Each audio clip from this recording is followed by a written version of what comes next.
Hi everyone. So at the end of the playthrough, I would like to give you my thought of the game of Chain Echo.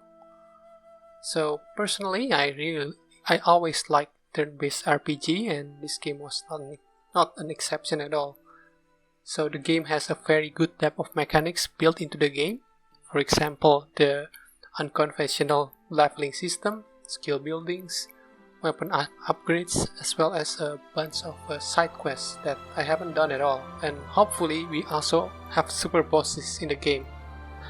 However, the game also has its flaws in terms of the inflexibility or in the inconvenience due to too wide of the mechanics. For example, we have too much skill to explore, or we have too many crystals that we can incorporate to the weapon, or because of the rigid mechanics that's built into the game. For example, the tag team party system or limited active skill slot, as well as whenever we upgrading crystals weapons, it's not flexible enough, so it's kind of hard to shuffle between crystals.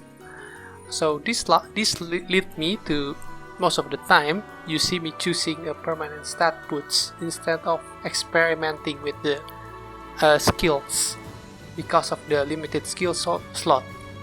While I know that I could farm crystals, but it took times, and I don't want to feel overgrind on my first playthrough. I don't want to be feeling overpowered to grinding. So this led me to take longer time in upgrading weapons instead of like if you have a mechanics or UI to just swap between crystal between the weapons, it's would be faster, and this led me as a first time player kind of slowing off the pace of the play a little bit. And because of those wide mechanics, wide options, I feel a lot like of the strategy or the possible post-battle strategy is left unexplored. So I would personally love to see if we can add some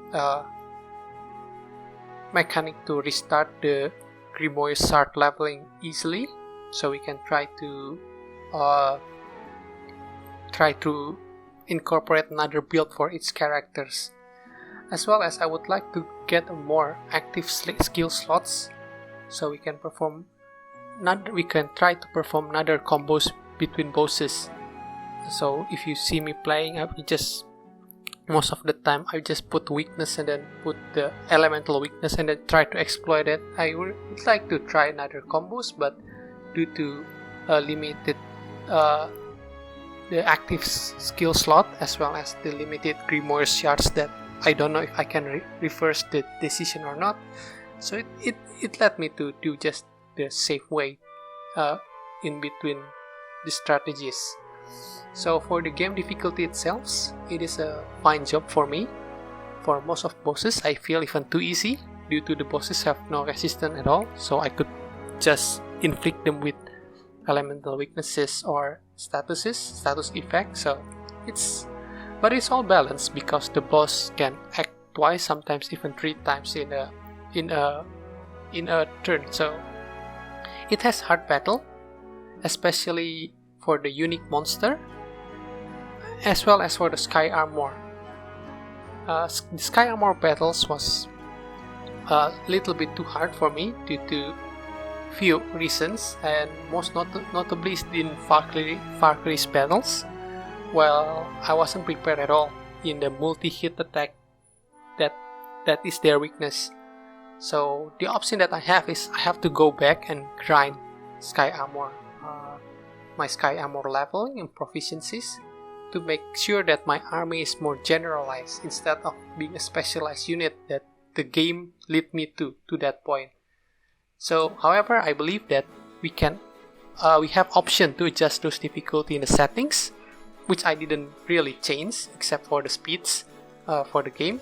So I personally believe the game difficulty can be adjusted to one liking easily. So the game story was okay. It's kind of dumb, but I don't mind dumb story as long as it is consistent and easy to follow and have a good pacing. Sadly, I don't think the plot have a good pacing at all, so I think the story jumps a bit too quickly in between the arc or the conflict. Sometimes, like, do we start like, are we enemies with Gwaine? Should we kill the Faint? Etc. etc. It's jumping a little bit too quick. And the characters, in terms of the characters itself, it's a little bit bigger than I would love to, and it makes some of the characters didn't get enough spotlight. However, I think the game tried a little bit too much to give a backstory to everyone, including the antagonists. So that's kinda dilute the main plots a bit at times. Also, I realized that a lot of people in the internet actually doesn't like the ending at all, which is understandable. Like, the game is trying to try so much to make Killian into a vigilante, just to make the Killian the main quote-unquote main character in the last 10 minutes.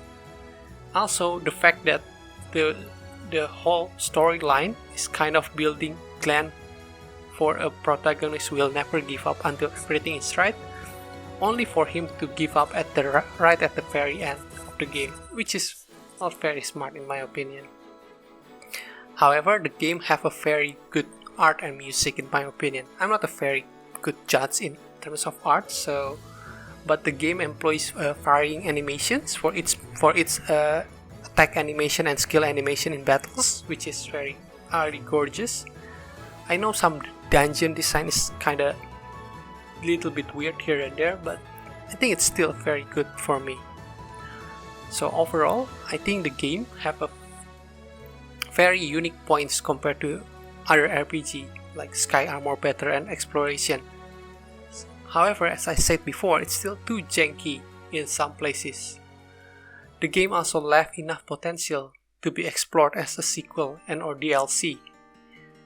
Like, we haven't even exploring the True Kings, even though the game tried so hard to make them slideshow introductions, and hell, even the game even haven't finished the quote-unquote main goal of bringing down the Harbinger. So perhaps in the developer mind, they will try to build a sequel in which the protagonist will revolve in the protagonist exploring the rest of Eldria, trying to recruit True King's helps to bringing down the Harbinger.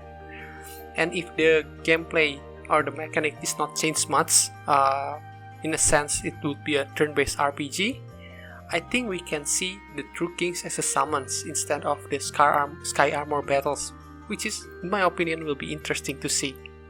However, I believe as of now, there is no concrete news yet regarding or not the continuation of the game. But regardless of that, I truly believe that the developer deserves a huge appreciation to be able to bring a huge game like this to birth, and let's hope for some more chain echoes in the future.